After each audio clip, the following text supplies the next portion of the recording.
महत्त्वपूर्ण र समसामयिक विषयमाथि विश्लेषण र टिप्पणी। नमस्कार, म युवराज घिमिरे। भारतसँगको सीमा विवाद अर्थात् कालापानी, लिम्पियाधुरा र लिपु लेक सम्बन्धी जुन विवाद छ र केही दिनदेखि त्यो विवादसँग जोडिएका आक्रोश, रिस नेपालको संसदमा, सडकमा पोखिएका पनि देखिएको थियो। त्यसले नयाँ आयाम पाएको छ। यस आर्थिक वर्षको जुन नीति तथा कार्यक्रम हुन्छ, राष्ट्रपतिले संसदका दुवै सदनलाई गरेको संयुक्त सम्बोधनमा लिम्पियाधुरा, कालापानी र लिपु लेक सम्बन्धी विवाद भारतसँग कूटनीतिक वार्ताद्वारा सेटल गरिने र त्योभन्दा पहिला नेपालले नक्सा जारी गर्ने प्रतिबद्धता थियो।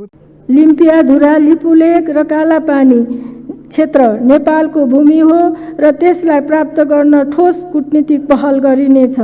तदनुरूप नै छुटेको भूमि समेत समावेश गरी नेपालको नक्सा जारी गरिनेछ। त्यसको 2 दिनपछि राष्ट्रपतिले त्यो सम्बोधनमाथि भएको बहसमा निकै विस्तृतमा गएर त्यही कुरालाई दोहोऱ्याउनु भयो प्रधानमन्त्रीले र त्यसको फेरि भोलिपल्ट भूमि सुधार मन्त्री पद्मा अर्यालले नयाँ नक्सा अर्थात् ती क्षेत्रलाई नेपालको नक्सामा राखेर अब त्यसलाई सार्वजनिक गरिएको छ।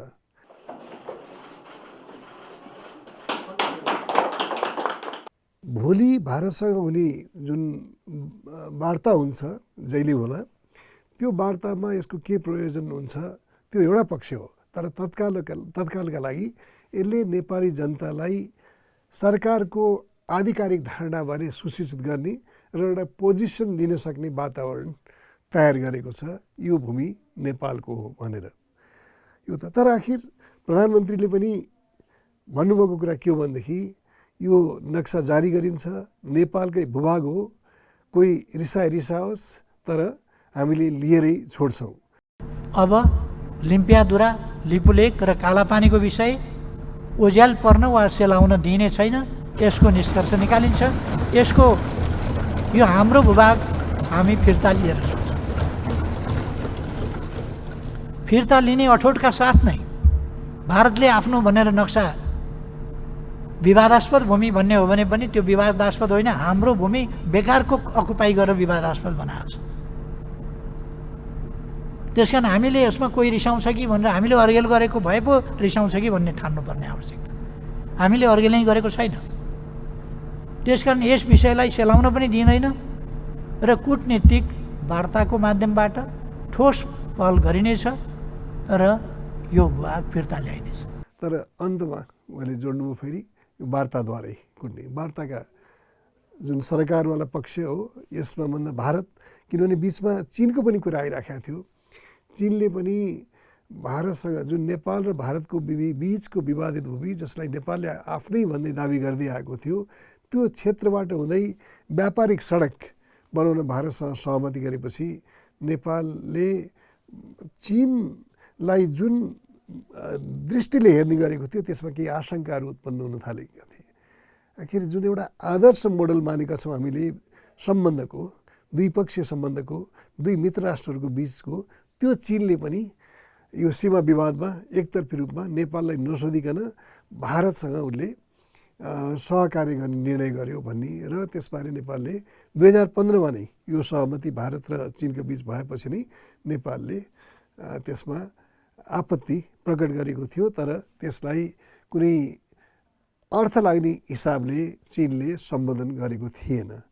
यद्यपि अहिले आएर चीनले हिजो मात्रै यो भारत र नेपाल बिचको विवाद हो, द्विपक्षीय रूपमा यसलाई एकदम संयमित तरिकाले समाधान गर्न उसले आग्रह गरेको छ। त्यो प्रसङ्गलाई अहिले छोडौँ। तर प्रधानमन्त्रीको जुन अभिव्यक्ति आयो संसदमा, नीति तथा कार्यक्रमका विविध विषयलाई छुँदै पनि सबभन्दा बढी समय उहाँले यसमा खर्चिनुभयो। स्वाभाविक हो, नेपालको भूभाग, नेपालको भूभागका हरेक कण नेपालको सार्वभौम सत्ताका इकाइहरू हुन्, सार्वभौम क्षेत्रका इकाइहरू हुन्। त्यसमा पब्लिक सेन्टिमेन्ट जोडिएको हुन्छ। त्यो पब्लिक सेन्टिमेन्टलाई उहाँले सम्बोधन गरेर उहाँले आश्वस्त गर्ने किसिमले आफ्नो अभिव्यक्ति दिनुभयो। यो भूमिलाई हामी जसरी पनि ल्याउँछौँ। प्रधानमन्त्रीलाई विश्वास गर्नुपर्छ, किनभनेदेखि उहाँ जनताको सर्वोच्च प्रतिनिधि र कार्यकारी प्रमुख हो। तर त्यसका व्यावहारिक पक्षलाई पनि हामीले हेर्न सक्नुपर्छ र भोलि जब यो जब वार्तामा भारतसँग बस्ने अवस्था आउँछ, त्यो वार्तालाई एउटा सकारात्मक दिशामा लाने र त्यसमा योगदान पुर्याउने दायित्व पनि नेपाल र भारत दुइटै बन्छ र नेपालको कम हुँदैन। यति भन्दै पनि प्रधानमन्त्रीले धेरै कुराहरू गर्नुभयो र उहाँले के भन्नु भने भारतको जुन नेसनल इम्ब्लेम छ, जुन राष्ट्रिय चिन्ह छ, त्यसमा 4वटा सिममा जुन अशोक स्तम्भका र त्यसको मुनि सत्यमेव जयते भनेर लेखेको हुन्छ वेदको, सत्यकै जित हुन्छ। र उहाँले भन्नुभयो म जब भारतसँग बात हुन्छ कुरा हुन्छ त्यसमा सोध्छु उनीहरूलाई सत्यको जित हुन्छ कि सिंहको, अर्थात् ब्रुटल फोर्स, एउटा जनावरको शक्तिको निर्णायक हैसियत हुन्छ कि विवेकको र यो महान शास्त्रवाणीको, किनभने सत्यकै जित हुन्छ। यो हामीले महाभारत रामायण कालकै उदाहरणहरू लिएर गरिराखेको र हरेक उसमा हरेक विवादमा विजेताले भन्ने गरेका शब्द पनि हुने हो, आखिर जित सत्यकै हुन्छ र हामीले आफ्नो जितकै क्षणलाई नै अन्तिम क्षण, अन्तिम सत्य मान्छौँ। तर हेरौँ यो विवाद कसरी सुल्झिन्छ त्यसमा हामी प्रतीक्षारत छौँ र अहिलेसम्म भारतले जसले यो वार्तामा नीति तोक्नमा ढिलो गरिरहेको थियो नेपालको अनुरोध छँदाछँदै पनि उसले पनि यो कोरोना भाइरसपछि को अवस्थामा वार्ता हुनसक्छ भनेर सङ्केत दिएको छ। अब कोरोना कहिले यसको जुन महामारीको स्वरूप छ त्यो कहिले मत्थर होला, त्यो हामीलाई हेर्न बाँकी छ। त्यही पनि अबको चुनौती के त? नेपाल सरकारले नक्सा जारी गर्यो, नक्सा जारी गरेपछि अबको चुनौती के त? त्योसँगै त्यति नै महत्त्वपूर्ण कुरा हो पर्याप्त होमवर्क। यो नेपालको नक्सा सुगौली सन्धि पछिको अवस्थामा त्यो नक्साको प्रारम्भिक अथवा वास्तविक स्वरूप के थियो, त्यसमा फेरबदल भएको भएदेखि कहिले र भारत कहिलेदेखि त्यो क्षेत्रमा आयो, त्यसका पक्कै पनि प्रमाणहरू केही छन् नेपालसँग। त्यहाँका मान्छेहरूले 2018 सालसम्म पनि तिरोहरू तिरेका। अब त्यहाँका नेपालीहरूको हालत के छ, तिनीहरू अहिले कहाँ छन्, तिनीहरूलाई नेपाल सरकारसँग, नेपाल भूमिसँग, नेपालको सार्वभौम सत्तासँग र नेपालसँग उनीहरू कसरी जोडिएको छन्, त्यो नेपालले सायद भोलिका दिनमा खुला पनि गर्नुपर्छ, स्पष्ट पनि गर्नुपर्छ होला। तर योसँगै वातावरणलाई उत्तेजित गर्ने काम पनि सायद प्रत्युत्पादक हुन जान्छ। जस्तो उदाहरणको लागि मे 8 भारतीय रक्षा मन्त्री राजनाथ सिंहको जुन अभिव्यक्ति, अब जुन उहाँले त्यो आधा बनेको सडकलाई उद्घाटन गर्नुभयो, त्यसले नेपालमा एउटा प्रतिक्रिया दियो, जुन प्रतिक्रिया भारत को आलोचना त्यसमा देखिन्छ प्रशस्त मात्रामा सडकमा, सदनमा। त्यसपछि भारतीय सेनाका सेनापति मनोज नरवणेले नेपालमा जे आन्दोलन भइरहेछ त्यसमा कुनै अरू कसैको बिहाफमा अथवा अरू कसैको उक्साहटमा गरिरहेछन् भन्ने अभिव्यक्ति आयो, जसले के अर्थ लाग्छ भनेदेखि नेपालले आफ्नो भूभागको पक्षमा गरेको आन्दोलन चीनबाट उक्साइएको छ भन्ने अभिव्यक्तिको, जुन नेपाली जनताप्रति एउटा उनीहरूको आफ्नो राष्ट्रप्रेम र आफ्नो सार्वभौम सत्ताप्रतिको जुन उनीहरूको प्रतिबद्धता छ त्यसलाई अवमूल्यन गरेको अर्थ लाग्ने गरी उनले त्यो अभिव्यक्ति दिए। त्यसपछि नेपाल सरकारले केही अफिसियली भारतलाई आफ्नो पोजिसन पेपर दिनेदेखि लिएर सबै कामहरू गर्यो। त्यसपछि अगाडि के कसरी बढिरहेको छ यो हामीले देखेका छैनौँ। तर योसँगै अर्को पक्ष पनि जोडिएको छ। बराबर यो कार्यक्रम मार्फत मैले श्रोताहरूसँग एकतर्फी डायलगमा पनि एउटा राजनीतिक सिद्धान्तको र राष्ट्र र जनताको बिचको सम्बन्धको आधार माटो हो, पक्कै पनि भूभाग हो, एउटा निश्चित भूभाग हुन्छ। तर त्योसँगै जनता सार्वभौम जनता, त्यो उनीहरूको जुन स्वतन्त्रता र के सार्वभौम जनताका जुरिस्डिक्सनभित्र, उनीहरूको कार्यक्षेत्रभित्र, उनीहरूको अधिकार क्षेत्रभित्र केही विषय आउँछन्, त्यो नै सार्वभौम सत्ताको अर्को एउटा मान्यता हो।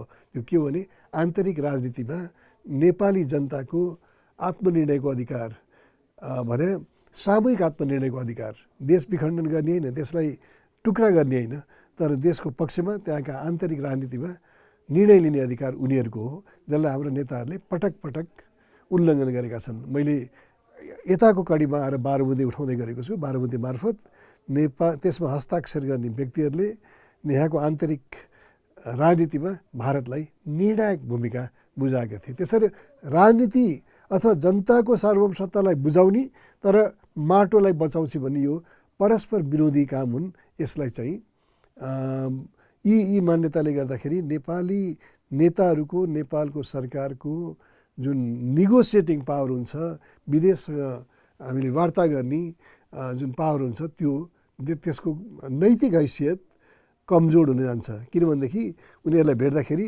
तिमीहरू सत्ताको लागि हामीसँग भिख माग्दै आउने नेताहरूले हामीसँग के निगोसिएट गर्छ भने कुनै न कुनै रूपमा यो आउँछ।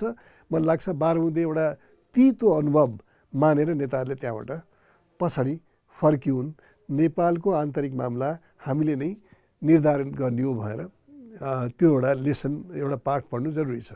र अर्को संविधान, प्रधानमन्त्रीले हिजो संसदमा भाषण दिँदै के भन्नुभयो भनेदेखि हामीले अब यो नक्सामा यी एरियाहरू आउँछन्, त्यसबाट संविधान संशोधन गर्नुपर्छ भनेर भन्नुभयो।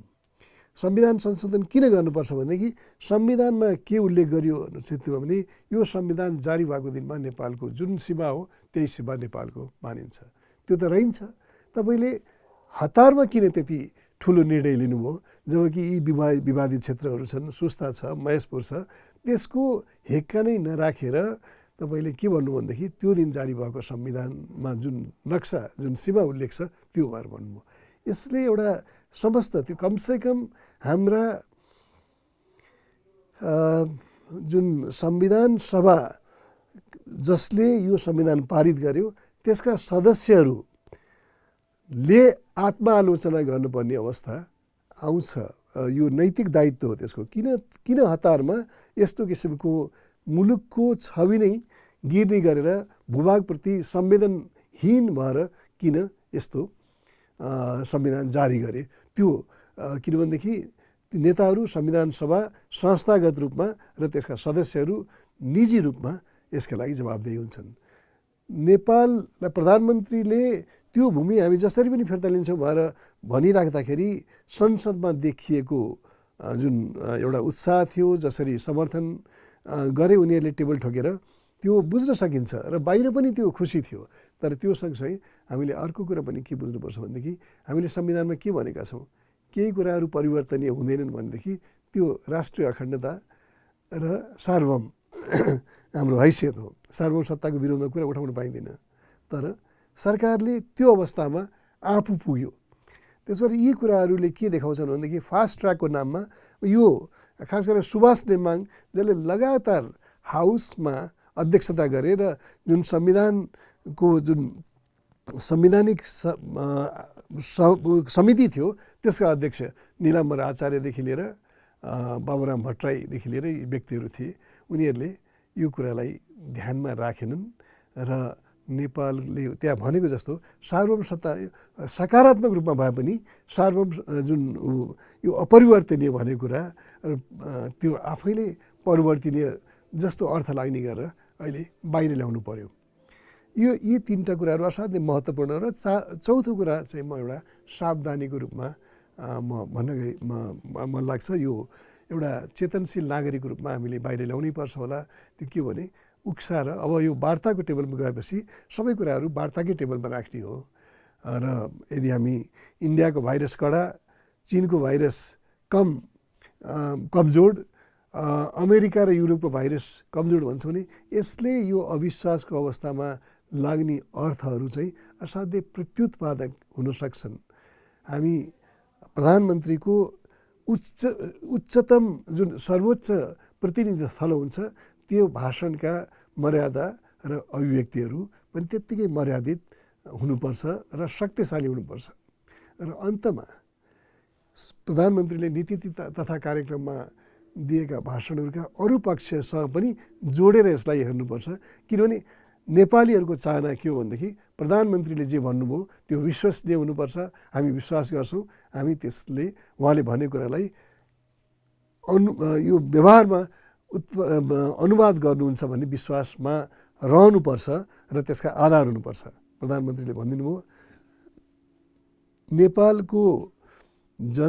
नेपालको सरकार नेपाली जनताले निर्वाचन गरेको हो र त्यो सरकारलाई कुनै एउटा राजदूतले बचाउने र नबचाउने भन्ने कुरा हुँदैन। त्यो सही हो सिद्धान्तमा, तर हामीले देखेका छौँ मे 1मा एउटा अर्को छिमेकी मुलुकको राजदूतले प्रधानमन्त्रीका विरोधमा पार्टी अध्यक्ष केपी ओलीका विरोधमा उत्रेका पुष्पकमल दाहाल प्रचण्ड र माधव कुमार नेपालसँग भेटघाट गरेपछि लकडाउनको अवस्थामा मे 1 श्रम दिवसका दिनमा भेटेपछि त्यो समीकरण केन्द्रीय सचिवालयमा जहाँ प्रधानमन्त्री अल्पमतमा पुग्नुभएको थियो त्यो समीकरण बदलियो। संयोग होला, तर जनताले आशंका गर्ने प्रशस्त ठाउँ छ। किनकि 12 बुँदे यता हाम्रो राजनीति धेरैजसो महत्त्वपूर्ण निर्णयहरू बाहिरबाट निर्देशित छन्। राजनीति मैले बराबर भन्ने गरेको परचालित छ, परिचालित छन्। एउटा त्यो। अर्को त्यो सँगै एकदमै मलाई लाग्छ हामीले अहिले बहस गर्नै पर्ने कुरा के हो भनेदेखि एउटा त उत्तेजित खालका भाषणहरू हुनु भएन, प्रशस्त होमवर्क हुनु पर्यो, त्यो निर्णय हामीले। अर्को नीति तथा कार्यक्रमकै सन्दर्भमा कुरा गर्दाखेरि उहाँले के भन्नु भनेदेखि ओम्नी, मलाई थाहै छैन ओम्नी भने के हो। भ्रष्टाचार प्रधानमन्त्रीलाई कसरी थाहा हुन्छ? ओम्नी त्यहाँ एउटा सचिवले सहसचिवले गर्यो भने उसले सचिवसम्म भन्ला, प्रधानमन्त्रीलाई थाहै हुँदैन।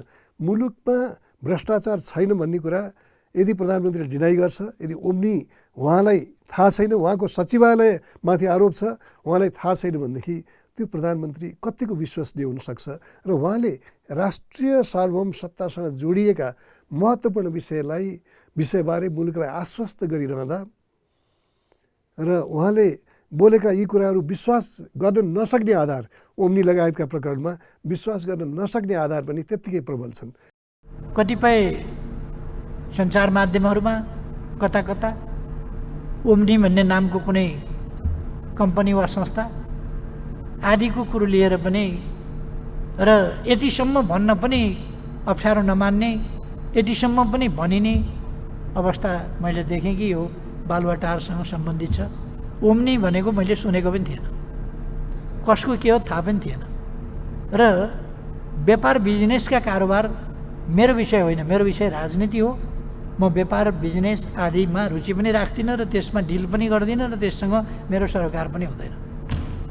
त्यसैले प्रधानमन्त्रीले एउटा मर्यादित हैसियत पनि हासिल गर्नुपर्छ, जसले गर्दाखेरि जनताले यति विश्वास गर्न सक्नुपर्छ कि उहाँले विदेशीहरूसँग निगोसिएसनमा बस्दाखेरि टेबलमा एउटा स्वाभिमान, मर्यादित र स्वतन्त्र मुलुकको कार्यकारी प्रमुखको हैसियतले बराबरीको हैसियतमा उहाँ त्यहाँ जानुहुन्छ। उहाँले भनेको ठिकै हो, सानो मुलुकको सार्वभौम सत्ता सानो हुँदैन, तर सानो मुलुकको प्रधानमन्त्रीको हैसियत र नैतिक हैसियतमा पनि प्रश्न आउने अवस्था हुँदैन। म आजलाई यति नै। फेरि यो विषय मलाई लाग्छ यो विवाद जारी रहन्छ र यो विवाद सँगसँगै कसरी यो डेभलप हुन्छ, म त्यो अवस्थामा यहाँ श्रोताहरूसँग फेरि उपस्थित हुनेछु। आजलाई बिदा चाहन्छु। धन्यवाद, नमस्कार।